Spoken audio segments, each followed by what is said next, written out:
Assalamualaikum warahmatullahi wabarakatuh. Waalaikumsalam warahmatullahi wabarakatuh. Bagaimana kabarnya hari ini anak-anak? Alhamdulillah, luar biasa.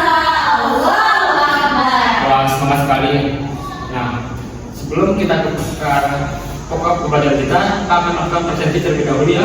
Nah, bagi adik-adik yang dipanggil namanya silakan untuk mengangkat tangannya. Untuk yang pertama itu Saudari Repani Pramonita, apakah hadir? Hadir. Baik. Selanjutnya Cindy Dias Pilihan, Hadir. Retno Julia Rahmi, Hadir. serta yang terakhir Rika Nisbu adalah apakah hadir? Hadir, Pak. Baik. Pak cukup mengapresiasi karena sangat gembira dan bersemangat pada pagi hari ini. Namun sebelum kita ke pembelajaran lanjut, untuk meningkatkan rasa nasionalisme, Pak ingin untuk menyanyikan salah satu lagu nasional, yaitu Garuda Pancasila. Hitungan 1, 2, 3, kita menyanyi sama-sama ya. Siap, Pak. 1, 2, 3. Garuda Pancasila, akulah pendukungmu. Patriot proklamasi, sedia berkorban untukmu. Pancasila dasar negara, rakyat adil makmur sentosa. Pribadi bangsaku, ayo maju, maju, ayo maju, maju, ayo maju, maju. Baik. Nah, selanjutnya Pak ingin bertanya kepada kalian semua, apakah sebelum kalian berangkat sekolah, apakah telah membantu kedua orang tua kalian? Sudah, Pak. Bagus. Nah, seperti janji Pak sebelumnya ini, pada pagi hari ini kita akan mengulas mengenai sejarah kerajaan Hindu, Buddha, dan Islam yang ada di Indonesia. Namun sebelumnya, Pak ingin bertanya nih kepada kalian semua, apakah kalian pernah mendengar mengenai sejarah kerajaan yang pernah ada di Nusantara ini? Pernah. Oh, baik, terima kasih. Nah, adapun manfaat yang kita pelajari pada kesempatan kali ini yaitu kita dapat mengetahui sejarah kerajaan yang bercorak Hindu, Buddha, dan Islam di Nusantara. Bagaimana sih teori-teori kedataannya serta bentuk peninggalannya? Nah, sekarang tadi kan pas kami mengenai materi pada pagi ini mengenai sejarah kerajaan Hindu, Buddha, dan Islam yang pernah ada di Indonesia. Namun sebelumnya kita akan lebih paham ketika mengenal sejarah itu, kita harus paham mengenai teori kedatangan itu. Nah, Pak telah menyediakan nih mengenai video pembelajaran teori kedatangan kerajaan itu. Simak baik-baik ya. Ya, Pak. Pak persiapkan dulu.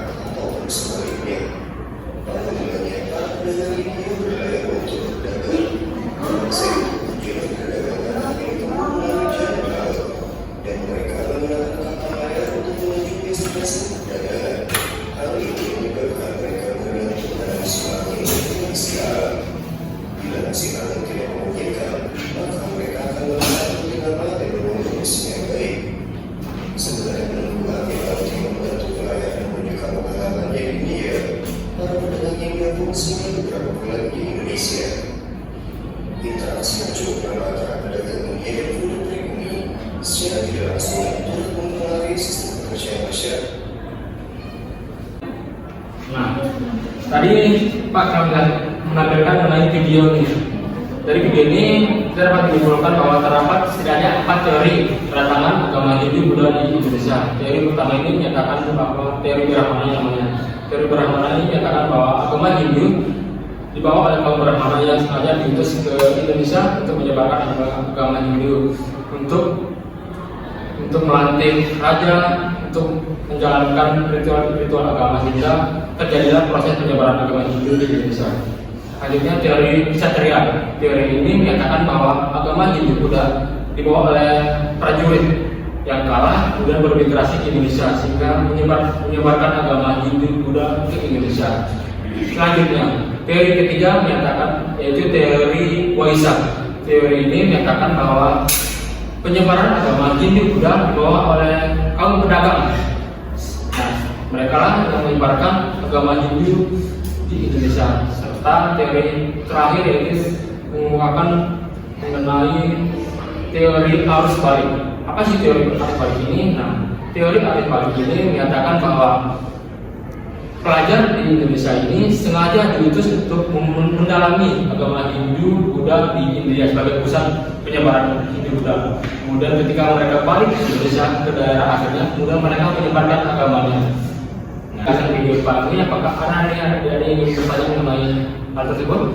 Pak, jadi teori kedatangan Hindu Buddha di Indonesia itu ada 4 ya banyaknya. Ya benar kali, Retno.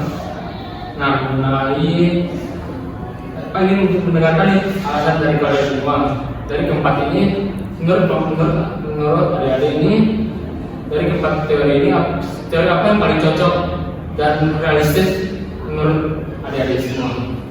Apakah yang ada yang memberikan argumennya? Ya Pak. Silakan Rega. Menurut saya yang paling cocok itu teori Waisak karena Hindu Buddha dibawa oleh pedagang. Dari pendapat dari adik Rega ini menyatakan bahwa teori Waisak yang paling dominan yang memberikan pengaruhnya dan memberikan pengaruh Hindu Buddha di Indonesia sendiri, yaitu karena faktor perdagangan. Nah, untuk pembelajaran kali ini Pak ingin mengarahkan kalian semua untuk pembelajaran secara politik untuk kelompok. Pak akan membagi, kan ini ada 5 siswa, Pak akan membagi ke dalam 2 kelompok saja, terdiri dari 2 dan 3 siswa.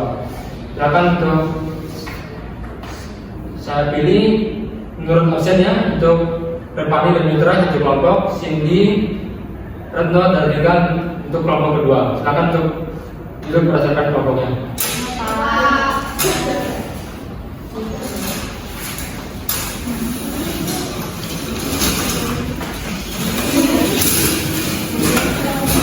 Tolong diperhatikan posisinya agar lebih dalam posisi dulu atau posisinya ya dari depan.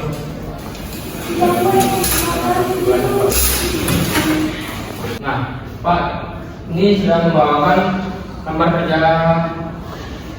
untuk kelompok ini. Pak akan membagikan ya.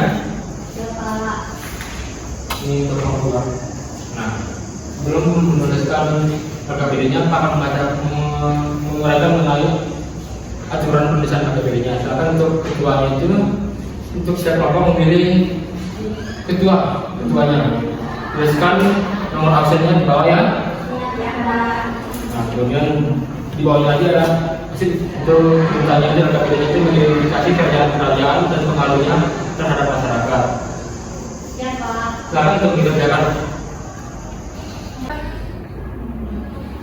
Nah, Pak kembali menayangkan nih video mengenai kerajaan-kerajaan yang pernah ada di Nusantara ini. Nah, dalam perintah KKBD ini, coba identifikasilah mana kerajaan yang berteolog Hindu dan Buddha serta kerajaan Islam yang berteolog Islam. Kemudian KKBD yang kedua itu coba berikan bagaimana sih pengaruhnya terhadap masyarakat saat ini. Nah, di sini video mengenai penjelasan secara umum kerajaan-kerajaan yang pernah ada di Indonesia. Namun tidak dipisahkan mengenai bercorak Hindu, Buddha, dan Islam. Silakan untuk diidentifikasi dalam KKBD yang pertama itu.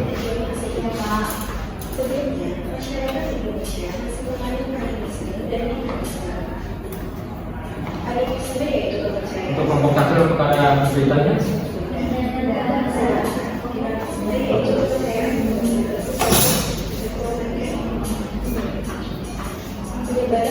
Untuk kelompok kedua apakah ada cerita dalam kebijakannya?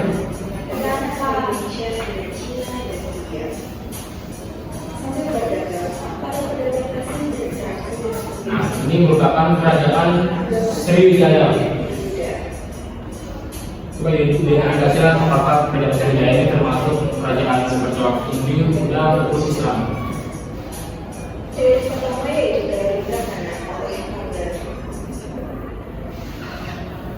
Nah, ini merupakan kerajaan Samudra Pasha. Samudra Pasha memang identifikasilah apakah kerajaan Samudra Pasha ini termasuk ke dalam kerajaan Hindu.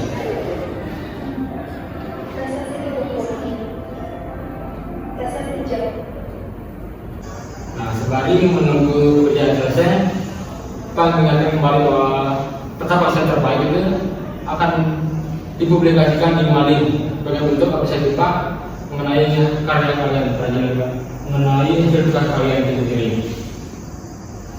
Silakan terus diceritakan sesuatunya.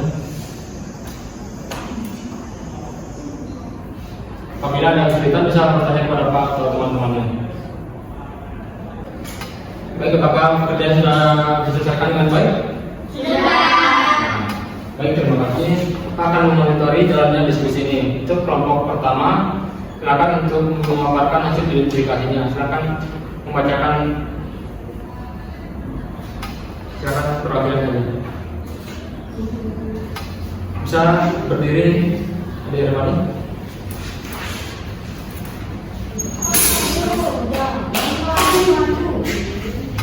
Kerajaan Hindu Buddha yang pertama itu ada kerajaan Kutai, yang kedua ada kerajaan Salakanagara, yang ketiga ada kerajaan Tarumanegara, yang keempat ada kerajaan Sundagaru, yang kelima ada kerajaan Kalinga dan kerajaan Mataram Hindu. Nah, bagaimana kalau identifikasi kerajaan Islamnya? Untuk kelompok pertama.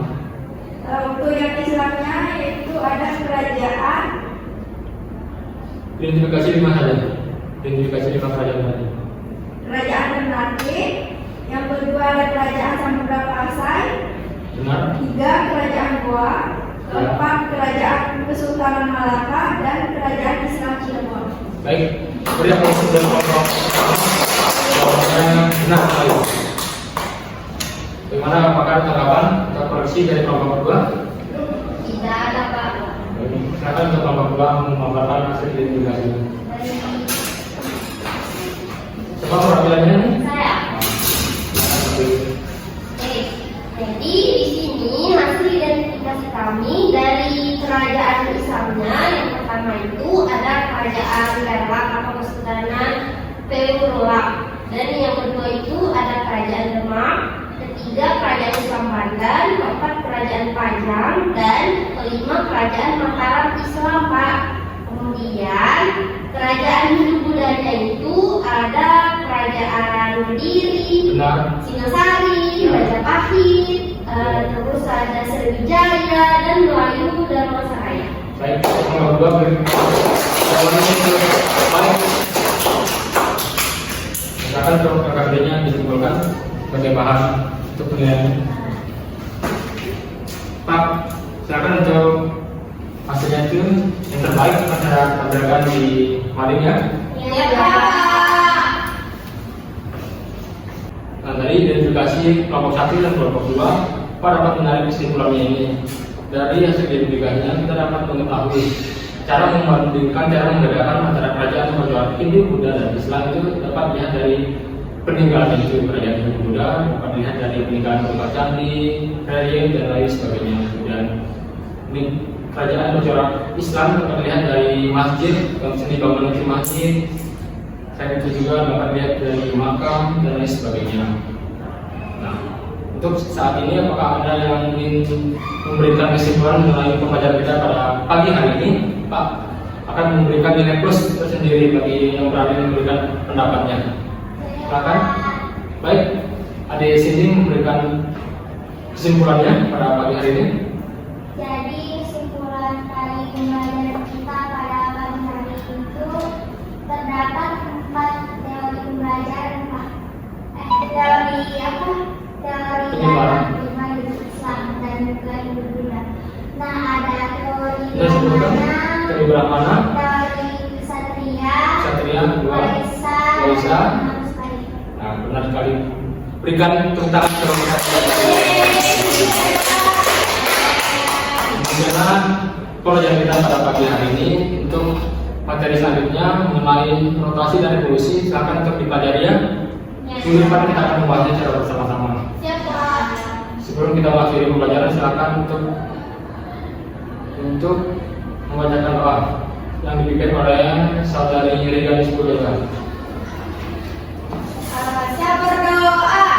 Sebelum kita pulang, alangkah lebih baiknya kita berdoa terlebih dahulu. Berdoa dimulai. Bismillahirrahmanirrahim. Amin. Berdoa selesai. Terima kasih adik Ega. Silakan untuk istirahat. Sebelumnya silakan untuk membereskan sampah-sampahnya dan atur posisi duduknya seperti semula. Terima kasih untuk mengikuti pelajaran Pak pada pagi hari ini.